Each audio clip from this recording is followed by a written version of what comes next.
మీ ఎలాంటి వ్యాపార ప్రకటనలకైనా వెంటనే మా ఛానల్ సంప్రదించండి. అందరికీ నమస్కారం. ఈరోజు మన స్టూడియోలో ప్రముఖ ఆధ్యాత్మికవేత్త జ్యోతిష్య వాస్తు పండితులు వైవిఎస్ఎస్ గిరిరావు గారు మనతో ఉన్నారు. సో చంద్రగ్రహణం గురించి, అసలు ఈ గ్రహణ సమయాలు కావచ్చు, అందరూ కూడా తీసుకోవాల్సిన జాగ్రత్తలు ఏ విధంగా ఉంటాయో గురుగారు మాటలోనే అడిగి తెలుసుకుందాం. నమస్కారం గురుగారు. నమస్తే మణికంఠ. సెప్టెంబర్ 7వ తారీఖు మనకి సంపూర్ణ చంద్రగ్రహణం గురుగారు. ముందుగా సమయాలు తెలియజేయండి. ఎప్పుడు మొదలవుతుంది, ఎప్పుడు ఎండ్ అవుతుంది, ఎక్కువ మేజర్ ఇంపాక్ట్ ఏ రాసులు నక్షత్రాల మీద ఉంటుంది, ఓవరాల్గా మానవాళ్ళందరూ కూడా ఎలాంటి జాగ్రత్తలు తీసుకోవాలి మీ మాటలో తెలియజేయండి. ఖచ్చితంగా. ఇందులో ఏంటంటే ఇప్పుడు యూట్యూబర్స్ వచ్చిన తర్వాత విధానం ఏంటంటే అసలు ఇండియాలో కనిపించినవి, అసలు మనకి స్పర్శ కూడా లేనివి కూడా ప్రతివి గ్రహణం వస్తుందని చెప్తున్నారు. కానీ ఈసారి ప్రత్యేకత ఏంటంటే ఇది ఖచ్చితంగా ఇండియాలో అందరికీ కనిపించేటువంటిది, మన మీద ఇంపాక్ట్ చూపించేటువంటి గ్రహణం ఇది. కనుక ఏంటంటే మిగతావన్నీ వదిలేసినా దీనికి మాట ఖచ్చితంగా జాగ్రత్తలు తీసుకోవాలి. అందులో మనకి ఆదివారం మనకి పౌర్ణమి రోజు వచ్చేది ఏంటంటే మీకు ఖచ్చితంగా రాత్రి 9:55 నుంచి 58 లోపు స్టార్ట్ అవుతుంది. అది అక్కడ నుంచి ఒక 3 గంటల ముందు నుంచే అసలు ఎటువంటి ఆహారం తీసుకోకూడదు. అంటే 6 గంటల లోపే మీరు భోజనాలు అవన్నీ అయిపోయి కడిగేసేయాలి. ఈ 9:58 స్టార్ట్ అయింది, మనకి రాత్రి 11:40కి పీక్ స్టేజ్కి వెళ్తుంది. అక్కడి నుంచి మళ్ళీ నిదానంగా గ్రాడ్యువల్గా విడుపు అంటారనమాట. అంటే ఇది కేతువు రాహు రెండు ఉంటాయి, ఇది రాహుగ్రస్తం. ఈ గ్రహణం వచ్చి రాహుగ్రస్తం అయింది. ఇది ఏంటంటే ఎండింగ్ వచ్చేసరికి అంటే 1:26 అవుతుంది. అందువల్ల ఏంటంటే 10:58కి 10:55 నుంచి 58లో స్టార్ట్ అవుతుంది. మీకు 11:40కి పీక్ స్టేజ్కి వెళ్తుంది. తర్వాత 1:26కి ఎండ్ అయిపోతుంది. సుమారుగా ఇది 3 గంటల వరకు ఉంటుంది. ఇదే లాంగెస్ట్ అంటున్నారు ఇప్పుడు. లాంగెస్ట్, సంపూర్ణంగా కనిపించేటువంటిది, సంపూర్ణంగా ఫలితం మనం నియమాలు ఆచరించవలసింది ఈ గ్రహణం. అది ఇది వచ్చేసి ఇంకా మీరు అడిగినట్టుగా మనకి యాక్చువల్గా వచ్చేసి ఏంటంటే శతభిష నక్షత్రం కుంభరాశి మీద ఏర్పడుతోంది, ఇది రాహుగ్రస్తమైంది. కానీ ఇంపాక్ట్ వచ్చేసి ఏంటంటే ఇటు కుంభానికి వస్తుంది, అటు మీనానికి వస్తుంది. ఇద్దరు రాసుల వాళ్ళు జాగ్రత్త వహించాలి. తర్వాత శతభిషానికి వస్తుంది, పూర్వభాద్రకి కూడా వస్తుంది. ఈ 2 నక్షత్రాల వాళ్ళు, అంటే ఈ 2 రాసుల వాళ్ళు, 2 నక్షత్ర వాళ్ళు ఖచ్చితంగా జాగ్రత్తలు తీసుకోవాలి, గ్రహణ నియమాలు పాటించాలి. అందులో మీరు నమ్మినా నమ్మకపోయినా, ఇప్పుడు సింహం తినేస్తుందిరా అని ఎవరో చూసిన వాళ్ళు చెప్పారు. నేను రోజు వెళ్తున్నాను, పార్క్కి వెళ్తున్నాను, ఏ మనిషిని తినంగా చూడలేదు, ఏదో మాంసం ముక్కలు తీసుకొచ్చి కేజీ తీసుకొచ్చి వేస్తుంటాడు, అవే తింటాయి, సింహం మనిషిని తింటుందా, నేను దూకుతానంటే అది నీ విషయం, దూకిన తర్వాత ఏమవుతుంది అనేది. ఎందుకంటే ఇవి పెద్దవాళ్ళు ఏదన్నా సిస్టమేటిక్గా చెప్పిన తర్వాత శాస్త్రీయంగా దాన్ని మస్ట్ ఒబే, ధర్మశాస్త్రంలో రాసిన దాన్ని ఒబే చేయటం అనేది ధార్మికంగా పాటించవలసిన నియమం. ఇందులో ములాజం లేదు. ఈ గ్రహణం మనకి కనిపించేది, మనం పాటించాల్సింది, మనకి సంపూర్ణంగా ఉండేటువంటి ఫలితాలు ఉండేది ఈ గ్రహణంలో. మీరు ఒక 2 రాసులు చెప్పారు, కాస్త ఇబ్బందికర పరిస్థితులు అంటున్నారు. సో కొంతమంది ప్రాణగండం కూడా ఉంటుంది అంటున్నారు. వాస్తవాలు ఏంటి? అసలు ప్రాణగండం లాంటిది ఏమి ఉండదండి. ఇప్పుడు గ్రహణం పట్టింది అన్నారు అనుకోండి, ఒక గవర్నమెంట్ ఎంప్లాయ్ అన్నాడు, ఆయనకి సస్పెండ్ అయ్యి ఛార్జెస్ ఫ్రేమ్ చేసి 10 మందిలో ఏసీబీ వచ్చి రైడ్ చేసింది అనుకోండి, అటువంటి దాన్ని గ్రహణం పట్టడం అంటారు. అంటే ఆ ఉద్యోగస్తుడు గ్రహణం పట్టింటే డీఫేమ్ అవుతారు. అట్లా ఒక జ్యోతిష్కుడు పాపులర్గా చెప్తుంటాడు, ఏ టీవీ5 వాళ్ళ తీసుకొచ్చి ఏకి పారేసేసి ఆయన కడిగేస్తారు. లేదా ఒక క్షేత్రానికి ఎక్కడైతే తను పాపులర్ అయ్యి, ఎక్కడైతే ప్రజలందరినీ వసూలు తీసుకెళ్తున్నాడో ఆ క్షేత్రంలో ఉన్న పురోహితులే నువ్వు బయటికి వెళ్ళిపో అన్నారనుకోండి, అది అవమానకరమా కాదా? అంటే పూర్వం ఏం చేసేవాళ్ళంటే మీకు రాజులు ఉండే కాలంలో కూడా మనిషిని పిలిచి తీసుకొచ్చి మోకాళ్ళ మీద కూర్చోబెట్టి గుండు కొట్టి పంపించేవాడు. అంటే అది మరణంతో సమానంట. అలాగే పురుషోత్తముడు అలెగ్జాండర్ ఆ కాలంలో కూడా ఏంటంటే వాడు మన కింద శరణాగతి బైండ్ ఓవర్ అయిన తర్వాత ప్రాణం తీసేవాళ్ళు కాదు, వదిలేసేవాళ్ళు. వాళ్ళేమో ప్రాణం తీసేవాళ్ళు. అర్థమైందా? అలా గ్రహణాంశం ఏంటంటే ప్రాణం పోతుందని కాదు, ప్రాణగండం అని కాదు. అంటే వీళ్ళ మాటకి, వీళ్ళ చేతలకి, వీళ్ళ ఫేమ్కి, వీళ్ళ గ్రోత్కి ఆటంకాలు కలిగేటువంటి, అంటే మొబ్బు కమ్మేసింది అనుకోండి, గ్రహణం పట్టింది, సూర్యుడు ఎక్కడికి పోతాడు? ఎక్కడికి పోడు. కింద చక్కటి నీళ్ళు ఉన్నాయి, పైన పాచి పట్టేసింది, నీళ్ళకి పచ్చని పాచిపోతే ఆటోమేటిక్గా మళ్ళీ లోపల వస్తుంది. అలా గ్రహణం విడంగానే మళ్ళీ సూర్యుడు కనిపిస్తాడు, చంద్రుడు కనిపిస్తాడు. అలాగే వీళ్ళకేంటంటే ఒక ఆటంకంలాగా మొబ్బు కమ్మేసినట్టుగా వాళ్ళ జీవితంలో ఇబ్బందులు కలుగుతాయి.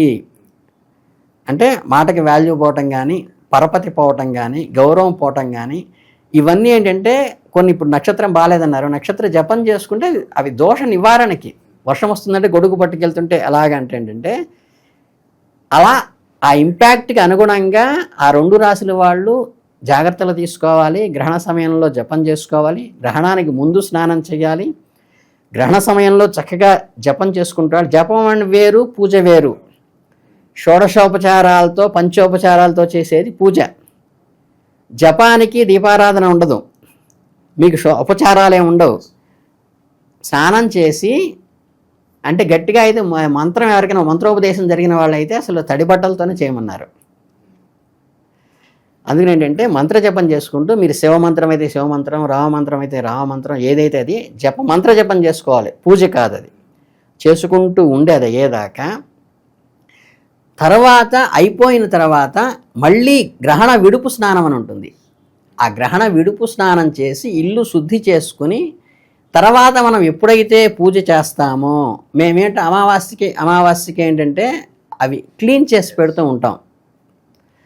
అలా పెట్టేదాన్ని పులికాపు అంటాం. ఇక్కడ ఏంటంటే ప్రతి గ్రహణం వచ్చినప్పుడు కూడా ప్రతి దేవాలయంలో కానీ ప్రతి ఇంట్లో విగ్రహాలు అంటే మనం అంగుష్ట మాత్రం ఇంట్లో దేవాలయం పెట్టుండే ఈ విగ్రహాలు పెట్టిన వాళ్ళు కానీ మొత్తం ఆ పూజా మందిరం అంతా క్లీన్ చేసుకుని విగ్రహాలన్నీ కడిగి శుద్ధి చేసుకుని మళ్ళీ పెట్టాలి. అది నువ్వు తెల్లారుజాము 4ంటికి లేచి పూజ చేసుకునే అలవాటు నీకుంటే 3ంటికి లేచి క్లీన్ చేసుకోవాలి. ఉదయం 6:30కి పూజ చేసే అవకాశం ఉంటే ఉదయం 5ంటికి లేచి చేసుకోవాలి. నీ పూజ టైం ఆపకుండా పూజకు 1 గంటన్నర ముందో ఉండి మొత్తం శుద్ధి చేసుకోవాలి. ఇప్పుడు తిరుమల ఉందనుకోండి, అక్కడ తెల్లారుజాము 2:30కే మీకు పొడి దక్షిణాలు పెట్టారనుకోండి, అక్కడ మరి అప్పటి నుంచే మొదలెట్టి చేసుకోవాలి. ఏదైనా గ్రహణం అయిన తర్వాత మళ్ళీ పూజ చేసేలోపు ఖచ్చితంగా శుద్ధి జరగవలసింది, ప్రక్షాళన జరగవలసింది. అది దేవాలయం కానీ ఇంట్లో విగ్రహాలు కానీ పూజా మందిరం కానీ ఇవన్నీ కూడా శుద్ధి చేసుకుని ఇల్లు కూడా తుడిచి కడుక్కొని మనం నెక్స్ట్ పూజ చేసుకోవాలి. ఇది ఆహార నియమాలు కావచ్చు, గర్భిణీ స్త్రీలకు కావచ్చు, అన్న జాగ్రత్తలు చెప్తారు జనరల్గా ఓవరాల్గా. అవి ఒరిజినల్గా సైంటిఫిక్గా చెప్పినవి. మీకు ఇన్ఫ్రారెడ్ రేస్ అని అల్ట్రావైలెట్ రేస్ అని ఎలా వస్తాయో అవి బేబీ ఏంటంటే గర్భిణీ స్త్రీల మీద అంటే అమెచ్యూర్డ్గా బేబీ ఉంటుంది. మీకు దాని మీద 2-3 సార్లు స్కానింగ్ చేస్తేనే మనకి ఇబ్బంది కలిగేటువంటి అంటే గ్రహణ మర్యాలు అని ఇవి రావడంటే ఆ రేసు వల్ల. అవి సైంటిఫిక్, అర్థమైంది. దానికి శాస్త్రంతో మన ఏది జపధ్యానాలతో సంబంధం ఏం లేదు. నీకు తెలిసి చేసినా తెలియక చేసినా సైన్స్ ప్రకారము మన స్టెరాయిడ్స్ వాడితే ఎలా వస్తుందో దాని ఇంపాక్ట్ అది వస్తుంది. అందుకని ఏంటంటే గర్భిణీ స్త్రీలు మీన్స్ ఏంటంటే మీకు ఈ 1st మంత్ నుంచి 5th మంత్ లేదా 3rd మంత్ లోపు బాగా కేర్ తీసుకోవాలి. అది చాలా ప్రెసెస్గా ఉంటుంది. ఇప్పుడు కూడా ఓపెన్ లైట్కి రాకూడదు, అర్థమైందా. గ్రహణ సమయంలో ఆ కన్సీవ్ అయినప్పటి నుంచి 3rd మంత్ దాకా ఏ గ్రహణంలో అయినా మనకి కనిపించేటువంటి ఏ గ్రహణంలో అయినా ఓపెన్ లైట్కి రాకూడదు. ఇది ఫండమెంటల్ రూల్. అది సైంటిఫిక్గా ప్రూవ్డ్, దానికి మనం చెప్పక్కర్లేదు. ఎందుకంటే వీడు ఏమీ కాదని చెప్పి వాడికి 25 ఏళ్ళు 20 ఏళ్ళు వచ్చిన తర్వాత అనారోగ్యంలో డిఫెక్ట్స్ అన్నీ వచ్చిన తర్వాత అప్పుడు తూచి అంటే పోదు. మన బిడ్డ, మన కడుపులో పుట్టిన బిడ్డ, వాడికి ఆవేదన వస్తే దుఃఖపడాల్సింది మనం. సో అవి పక్కా ఫాలో కావాలి. ఆహార నియమాల సంగతి అండి గురుగారు, ముందుగానే తినేయాలంటారా గ్రహణం ముందుగా? ఆహార నియమాలకు కూడా ఏంటంటే అది ఆ టైంలో పొల్యూట్ అవుతుంది. ఇప్పుడు మనకి ఆహారం వండిన ఆహారాన్ని మళ్ళీ వండితే అది విషం అవుతుందంటారు, కానీ ఇప్పుడు అందరూ ఓవెన్లో పెట్టుకు తింటున్నారు.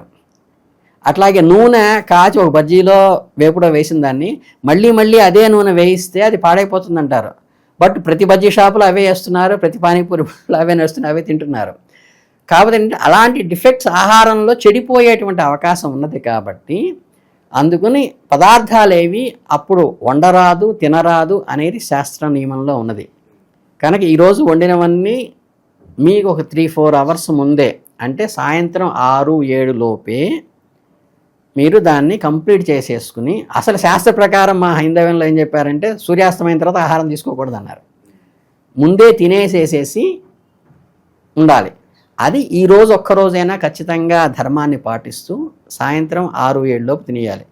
ఇంకా పసిబిడ్డలు ఎవరన్నా ఉంటే, హెల్త్ బాగలేని వాళ్ళు ఉంటే వీళ్ళు ఎవరైనా ఉంటే ఒక 8:30, 9 దాకా తీసుకుని ఆ తర్వాత ఆహారం తీసుకోకుండా ఉండటం చాలా శ్రేష్టము. అంతే తప్పితే దీన్ని ఏదో భూతద్దంలో చేసి భయపడి దీనికి కూడా మళ్ళీ అందరూ క్యాచ్ చేసుకుని దీన్ని ఇన్ని వేలు తీసుకుని అన్ని వేలు తీసుకుని మేము ఇవి చేస్తే అంటే కాదు. ఎవరి జపం వాళ్ళు చేసుకోవాలి, ఎవరి నియమాలు వాళ్ళు పాటించాలి. ఆహార నియమాలు కానీ, శారీరక నియమాలు కానీ, జప నియమాలు కానీ మీ ఇంట్లో మీరు శ్రద్ధగా చేసుకోండి. వాళ్ళ 2 నక్షత్రాలలో 2 రాశుల వాళ్ళు గ్రహణం చూడబాకండి. ఆ 3 అవర్స్ కంప్లీట్ జపంలోనే భగవద్ధ్యానంలో ఉండి భగవంతుని అనుగ్రహానికి భగవంతుడు మనం ప్రార్థించినప్పుడు మీకు క్లియర్ ఫోటోగ్రాఫ్ అని ఉండేది అంతకుముందు. ఈవెన్ చెట్లకి, మొక్కలకి, జంతువులకి సైంటిఫిక్గా నిరూపించారు. ఒక ఎరా అని ఉంటుంది. ఈ ఎరా డిస్టర్బ్ అవుతుంది ఆ నక్షత్రం రాసిన వాళ్ళకి. గురుగారు అలాగే గ్రహణ సమయంలో జపాలు చేసుకోమని అని ఇష్టదేవుని ప్రార్థించమని సో కొన్ని పాయింట్లు అయితే చెప్పారు. అసలు గర్భిణీ స్త్రీల సంగతి పక్కన పెడితే కామన్ గా ఆ 3 గంటల పాటు చేయకూడని పనులు పొరపాటును కూడా చేయకూడదు అంటే ఏం చెప్తారు సాధారణంగా? ఖచ్చితంగా చేయకూడని పనులు ఏంటంటే, మళ్ళీ చెప్తే మళ్ళీ అందరూ ఫీల్ అవుతారా కానీ, ఈ ఆహారం కానీ మైథునం కానీ చేయరాదు. ఆహారం విషయాల్లో ప్రతి ఛానల్ వాళ్ళు చెబుతున్నారు కానీ మైథునం కూడా ఆ రోజు చెయ్యరాదు. అదే కాదు, హైందవంలో ఇరు సంధ్యల్లో కూడా చేయకూడదన్నారు. అలా సంధ్య వేళకి మైథునం చేయటం వల్లే హిరణ్యాక్ష, హిరణ్యకశిపులు లాంటి రాక్షసులు పుడతారని కూడా శాస్త్రంలో స్పష్టంగా రాసున్నది. అందుకని గ్రహణ సమయంలో ఎప్పుడూ కూడా అంటే మనకి స్పిరిచువల్ పవర్ తక్కువ ఉంటుంది. అలా ఉన్నప్పుడు కనుక మన జపధ్యానాల్లో కడితే ఆ ఎర అనేది మనని కాపాడుతుంది. మనం మైథునం చేసినప్పుడు ఏంటంటే స్పిరిచువల్ పవర్ అక్కడి నుంచి వెళ్ళిపోతుంది. వెళ్ళిపోయినప్పుడు ఏంటంటే మనకి ఈవిల్ పవర్స్ అంటే మనం ప్రతి పూజలో మీరు ప్రతి వాళ్ళు చేస్తారు, అక్షంతలు చూసి వాసన పడి అంటారు. ఉత్తిష్టంతో బుధవిశాచైతే కుంభారకాయితే శామరోధేన బ్రహ్మకర్మ సమారభే అంటే మన నిరంతరం మన క్యాన్సర్ కణాలు అట్టేది గాల్లో నిరంతరం ఉంటాయో అలా ఇవి నిరంతరం భూతపేత ప్రశాచాలు అనేవి, భూతగణాలు అనేవి ఈవిల్ పవర్స్ తిరుగుతూ ఉంటాయి. అవి నువ్వు పయస్గా నిష్టగా ఉన్నవాడి జోలికి రావడానికి భయపడి ఏదో నిప్పు కణాలను చూసి భయపడుతున్న ఈగల్లాగా వెళ్ళిపోతూ ఉంటాయి. ఇలా ఈ గ్రహణ సమయాల్లో కానీ అమావాస్యాల్లో కానీ వాటికి కొంచెం పవర్ ఉంటుంది, మనకి కొంచెం తక్కువ ఉండటం వల్ల ఏంటంటే అప్పుడు అపవిత్రంగా కనుక ఎవరైనా ఉంటే లౌకిక జీవితంలోకి వెళ్ళిపోతే వాళ్ళని ఈజీగా అటాక్ చేయడానికి, ఏడిపించడానికి, హింసించడానికి, చికాకు పెట్టడానికి ఛాన్స్ ఉంటుంది. వాళ్ళ రాజ్యం అప్పుడు ఉంటుంది కాబట్టి. అందుకని కామన్ పీపుల్ ఎవరు ఆహార మైథునాలు ఖచ్చితంగా ఆ గ్రహణ సమయంలో ఏ రాశి వాళ్ళైనా ఏ నక్షత్రంలో వాళ్ళైనా చేయరాదు. ఆ 2 రాశుల వాళ్ళు ఖచ్చితంగా ముందు స్నానము, మధ్యలో జపము, తర్వాత అంత్య స్నానము చేసుకోవాలి. అందరూ కామన్ మ్యాన్ అంతా కూడా పూజా మందిరం కానీ మళ్ళీ పూజకి ముందు శుద్ధి చేసుకోవాల్సిందే. ఇవి కామన్గా పాటించాల్సినవి గ్రహణాలు. సో మీరు చెప్పినట్లుగా మన జీవితంలో శత్రువులు ఉంటారు, మన ఎదుగుదల ఓర్చుకోలేని వాళ్ళు చాలా ఉంటారు. ఇలాంటి సమయంలో ఇప్పుడు గ్రహణ సమయంలో కావచ్చు, అమావాస్య సమయంలో కావచ్చు, కొంచెం చెడు పూజలు చేపిస్తూ ఉంటారు. ఈ బ్లాక్ మ్యాజిక్ ఇలా ఉంటారు. తెలుసో తెలియకో కొంతమంది వాటికి బలైపోతూ ఉంటారు. మరి ఏంటి కామన్ గా చెప్పాలంటే వీరికి విరుగుడు ఏమన్నా ఉందా? మరి ఇలాంటి పూజల్ని తప్పించుకోవడానికి ఉంది. ఇప్పుడు ఈ బ్లాక్ మ్యాజిక్స్ అన్నిటికీ కూడా అవి తాంత్రికమైనవి. ఈ గ్రహణ సమయాల్లో అమావాస్య లాంటివి ఇట్లాంటి వాటిలో ఎక్కువ వాటికి పవర్ వస్తుంది. కానీ మీకు ధార్మిక విషయాల్లో శుభ్రంగా యాక్చువల్గా ఏంటి ముళ్ళుతో చేయాలని ఇంకో తాంత్రికను తీసుకొచ్చి చేయడం అనేది ఇట్స్ కరెక్ట్ కాదు. ఎందుకంటే వాడిని నువ్వు హత్య చేశాడు, నువ్వు వాడి పిల్లని నువ్వు చంపా, నీ పిల్లని వాడు చంపినట్టు. అలా కాకుండా నారాయణ కవచం అని ఉంది. అంటే షడక్షరి ఓం విష్ణవే నమః, తర్వాత అష్టాక్షరి ఓం నమో నారాయణాయ, తర్వాత ద్వాదశాక్షరి ఓం నమో భగవతే వాసుదేవాయ అని. ఈ వీటితో సంపుటీకరణ చేసినటువంటి నారాయణ కవచం అని ఉంది. ఈ నారాయణ కవచం ఏంటంటే అది గనక చేస్తే ఎదుటివాడి ఇంపాక్టు మీకు బుల్లెట్ ప్రూఫ్ ఉంటుంది చూసారా, అలా రియాక్ట్ అవుతుంది. అలాగే ఖడ్గమాల లాంటివి. ఈ కవచం అనే ప్రతీది కూడా డిఫెన్స్ కోసం ఇచ్చింది, ధార్మిక కోసం కాదు. అంటే మోక్షం కోసమో ధార్మికమైన యశస్సు కోసం ఇచ్చినది కాదు. కవచం, దుర్గా కవచం కానీ, నారాయణ కవచం కానీ, విష్ణు కవచం కానీ, హనుమత్ కవచం కానీ, ఈ కవచం అనేవన్నీ కూడా ఏంటంటే ఈ దుష్ట ప్రభావాలు అటాక్ చేస్తున్నప్పుడు వాటి నుంచి ప్రొటెక్ట్ చేసి వాడికే ఇబ్బంది పడి షాక్ కొట్టేట్టుగా చేసేటువంటివి. అంటే వాడికి శత్రుత్వం లేదు, వాడు ఎంత రేస్ చేస్తుంటే అంత వాడి షాక్ తగులుతూ ఉంటుంది. అలా చేసేటువంటి కవచాలు అవి సిస్టమేటిక్గా నిష్టగా చేసుకోవాలి. ఇప్పుడు శివమంత్రం, నామమంత్రం ఉందనుకోండి, 10 రోజుల నుంచి బెడ్ మీద ఉన్నా కానీ చక్కగా అక్కడే 1-2 వెళ్ళిపోతున్నా చేసుకోవచ్చు. కానీ కవచాలు అవి నిష్ఠా నియమంతో చేయాలి, చేయకపోతే ఇబ్బంది. కాబట్టి కవచం ఏదైనా నారాయణ కవచం నాకు ఇష్టమైంది, నేను చేస్తున్నది ఏంటంటే నారాయణ కవచం. కాబట్టి ఎంతటి ఇట్లాంటి మ్యాచ్లు ఏమన్నా సరే అడ్డంగా తిప్పి కొడతాయి. కాబట్టి అసలు వాటి గురించి కంగారు పడక్కర్లేదు. ధార్మికంగా బతికేడే వాడెవడో కంగారు పడక్కర్లేదు. బట్ ఈ సమయాల్లో మిమ్మల్ని పొల్యూట్ చేసి మీ మీద ప్రయోగిస్తే మనం ఏం చేయలేం. ఆ టైంలో నిష్ఠగా ఉంటాం, నేర్చుకోవాలి. ఆ టైంలో పంచమకారాల్లోకి మిమ్మల్ని దించేస్తే నువ్వు వీక్ అవుతావు. వీక్ అయిన తర్వాత అప్పుడు వాడిది. అందుకని వాటికి పంచమకారాలకి దూరంగా ఉండగలిగితే ఇటువంటి సందర్భాల్లో ఆటోమేటిక్గా నిన్ను ఎవరు ఏం చేయవు. తర్వాత ఈ కవచాలన్నీ కూడా మనకి ధార్మిక శాస్త్రంలో ఇచ్చింది పర్పస్ అదే. చివరిగా గురుగారు, చంద్రుడు అంటేనే మనసు కారకుడు అంటూ ఉంటారు. సో మరి గ్రహణ సమయం ఆ ఇంపాక్ట్ అయిన తర్వాత కాస్త మానసిక ఆందోళన ఇవన్నీ ఎక్కువగా ఉంటాయని అంటున్నారు. మరి ఇంపాక్ట్ అనేది ఎన్ని రోజులు ఉంటుందంటారు ఓవరాల్గా? ఇప్పుడు 2 రాసులు మనం చర్చించుకున్నాం.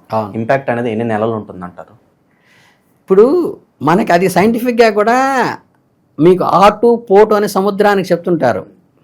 అట్లాగే కలువలు చంద్రుడు వికసిస్తాయని చెప్తారు కదా.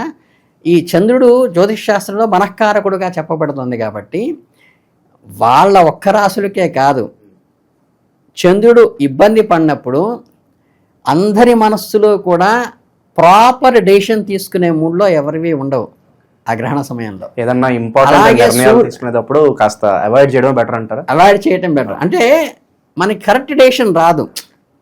మీరు ఆవేశంలో ఉన్నవాడికి ఎలా అయితే డెసిషన్ ఉండదో, ఆవేదనలో ఉన్నవాడికి ఎలా అయితే డెసిషన్ ప్రాపర్గా ఉండదో, ఆ 2 పనులు అప్పుడు ఆ రెండిట్లో నిర్ణయాలు తీసుకోవద్దు అనేది అందుకే. అలాగే ఈ గ్రహణ సమయంలో కూడా ఏ డెసిషన్స్ కూడా మీరు తీసుకోకుండా ఉండటం బెటర్. అది ఆ రాశుల వాళ్ళకి ఈ రాశుల వాళ్ళకి అది అందరికీ వస్తుంది. అలాగే సూర్యుడు ఎప్పుడైనా పడితే రాజు, రాజ్యానికి రాజు, లేకపోతే ముఖ్యమంత్రి, ప్రధానమంత్రి, వాళ్ళకి మనకి ఏదైతే ఇంటికి యజమాని వాళ్ళందరికీ కూడా గ్రామ పెద్ద వాళ్ళందరికీ ఇబ్బంది కలుగుతుంది. చంద్రుడు అంటే మనస్కారకుడు కాబట్టి ప్రతి వాళ్ళకి కూడా డెసిషన్ మేకింగ్ అనేది ప్రాపర్గా ఉండదు. కనుకంటే అది మనం దానికి సైంటిఫిక్గా కూడా చేసుకోవచ్చు. ఇప్పుడు నేను అదే చెప్తాను అందరికీ, శని జపం చేయండి, కుజు చెప్పండి. కుజుడప్పుడు కోరల్స్ చేస్తున్నాడు అనుకో, నువ్వు చాలా ఒళ్ళు దగ్గర పెట్టుకుని ఉండు. ఎటువంటి పొరపాటున ఎవరిని కించెత్తు మాట అనబాక. ఎవరన్నా నేను కలగడానికి వస్తే కూడా నువ్వు ప్రొవోక్ కాబాక. శని ఉన్నాడు, మందుడు ప్రధానికి పోస్ట్పోన్ చేయిస్తాడు.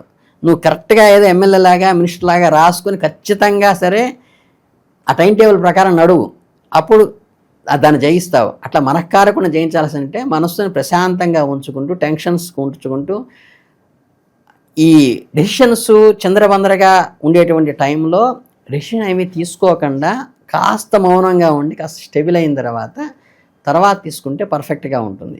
ఇది సైంటిఫిక్గానే అప్రోచ్ కావాలి తప్పితే ప్రతి శాస్త్రాన్ని అది మూఢ విశ్వాసంగా తీసుకోబాకండి. ఇవన్నీ ప్రాక్టికల్గా నిరూపణ అయినటువంటి సిద్ధాంతాలు. ఓకే, ఓవరాల్గా గ్రహణ సమయాల గురించి ఎవరికి బాగా కలిసి వస్తుంది, ఎలాంటి జాగ్రత్తలు తీసుకోవాలి అనేక అంశాలు మా కోసం వివరించారు. ధన్యవాదాలు. చాలా సంతోషం నాయన.